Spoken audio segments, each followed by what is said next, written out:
Donc, les services de sécurité incendie de Grande-Rivière et Chandler ont fait l'acquisition de nouvel équipement pour les voitures électriques. Pourquoi? Bon, bien, avec tout ce qui s'en vient, ça soit le dernier relevé qu'ils ont fait en novembre 2023, on était rendu à peut-être au-dessus de 200 000 véhicules immatriculés au Québec de véhicules électriques. Donc, c'est possible, puis il y en a dans le coin, dans notre secteur.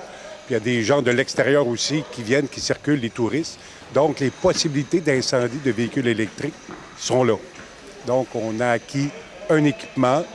Donc, vous avez vu la démo tantôt. On l'a acquis de façon conjointe pour, faire un test. On va se la partager pour le premier 6-7 mois.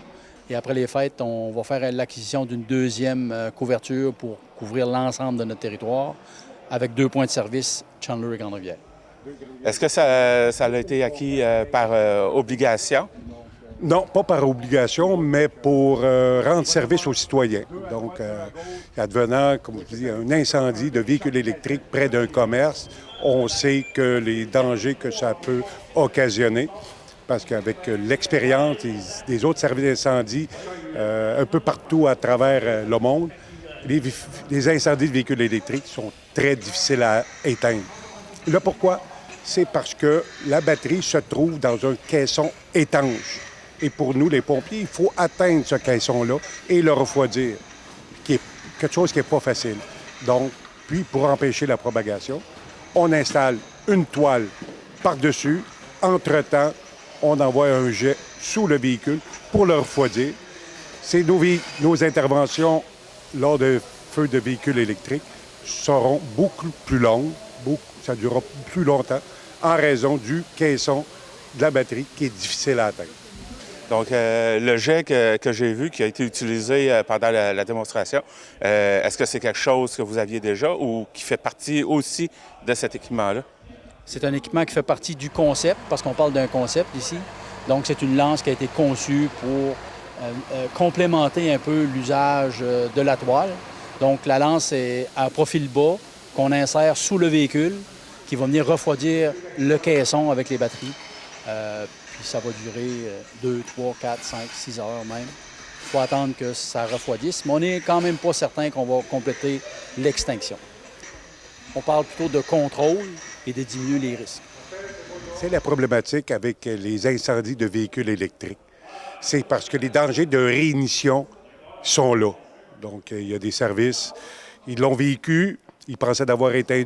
Quelques heures après, ils ont été rappelés. Donc, c'est pour ça que je vous disais tantôt, ça va être des interventions beaucoup plus longues. Puis, donc, à vérifier, à contrôler, à s'assurer qu'il n'y a pas de réignition, c'est difficile. Mais aussi, le fait d'installer une toile, bien, ça empêche la propagation. Mais la toile, il faut toujours la surveiller avec une caméra imagerie thermique pour pas que la température monte trop haut, plus que 350. Il faut refroidir la toile, il faut refroidir le caisson. Donc, c'est une nouvelle manière de faire, spécifiquement pour les véhicules électriques. D'où ça vient, ce produit-là? C'est un produit qui a été développé en Europe. Par contre, nous, on s'est assuré d'acheter le produit d'une entreprise québécoise, un distributeur québécois plutôt.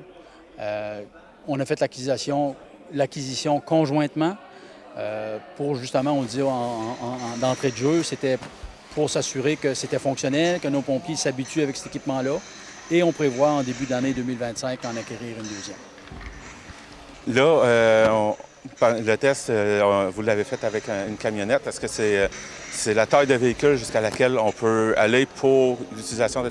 C'est la taille maximum qu'on peut, la toile peut couvrir. Plus gros que ça, la toile, parce que pour vraiment bien procéder, il faut couvrir le véhicule au complet. Jusqu'au sol, l'emmener en dessous.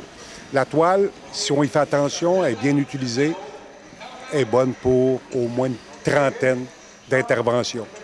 Si on y fait pas attention, 2 interventions, ça va être fini. De là, il faut la refroidir. Donc, c'est tout un processus. Une nouvelle méthode de combat pour nous. Donc, une nouvelle formation, une nouvelle chose. C'est des nouveaux dangers.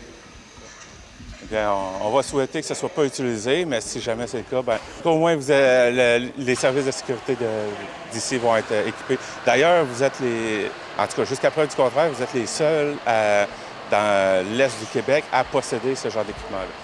Aux dernières nouvelles, oui, parce qu'on s'est informé lors du congrès. Il y avait beaucoup, les services d'incendie, ils parlaient de l'acquérir, mais ils ne l'avaient pas. Nous autres, on l'avait. Merci beaucoup à vous deux. Merci Jean-Denis. Vous écoutez votre reflet d'ici. Revoyez tous nos reportages sur notre site Internet.